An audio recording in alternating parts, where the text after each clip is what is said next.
বন্ধুরা, আমি আজকে একটা রেসিপি করছি ছোট পুঁটি মাছের চচ্চড়ি।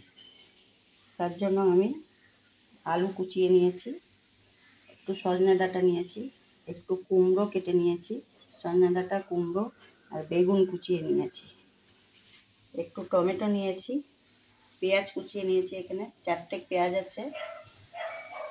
আর পুঁটি মাছগুলোকে এই যে ভেজে রেখেছি। এবার আমি কড়াতে তেল দিয়ে এখন সব একে একে দিচ্ছি। কড়াতে তেল গরম হয়ে গেছে, আমি এর মধ্যে কালো জিরা ফোড়ন দিলাম, দুটো কাঁচা লঙ্কা দিলাম, পেঁয়াজটা দিয়ে দিলাম, পেঁয়াজের সাথে আমি টমেটোটা দিয়ে দিলাম। পেঁয়াজটা একটু ভাজা হোক, তারপরে আমি আবার মশলা দিচ্ছি। দেখুন পেঁয়াজটা ভাজা হয়ে গেছে, আমি এর মধ্যে এখন একটু নুন দেব। নুন তো দেইনি, নুনটা পরিমাণ বুঝে দেবে।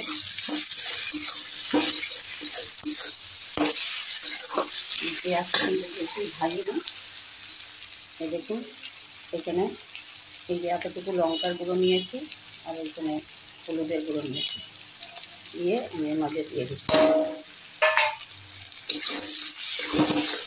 দিয়ে এটাকে একটু নাড়াচাড়া করবো, দিয়ে তারপরে আমি সবজিগুলো সব অ্যাড করবো। দেখুন এগুলোতে মশলাটা কষানো হয়ে গেছে, আমি এর মধ্যে আলুগুলো দিয়ে দিচ্ছি। একটু মিষ্টি কুমড়ো নিয়েছি, সেটাও দিয়ে দিচ্ছি। সজনা ডাঁটা নিয়েছি, সজনা ডাঁটাগুলো দিয়ে দিচ্ছি। এই বদলে আপনারা সজনা ডাঁটার বদলে অন্য ডাঁটা, ওই যে লম্বা লম্বা ডাঁটা পাওয়া যায়, সেইগুলোও নিতে পারেন, সেইগুলোতেও খুব ভালো লাগে। আমার কাছে ওই ডাঁটাটা ছিল, তাই জন্য আমি ওই ডাঁটাটাই দিলাম।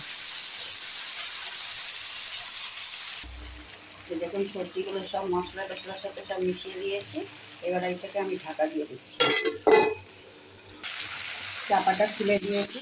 দেখুন এবার আমার সবজিগুলো একটু সেদ্ধ হয়ে গেছে। সামান্য একটু জল দেবো এর মধ্যে।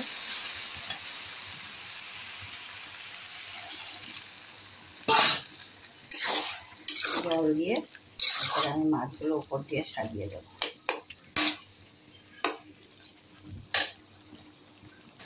মাছগুলো দেখুন উপর দিয়ে সব সাজিয়ে দিয়েছি।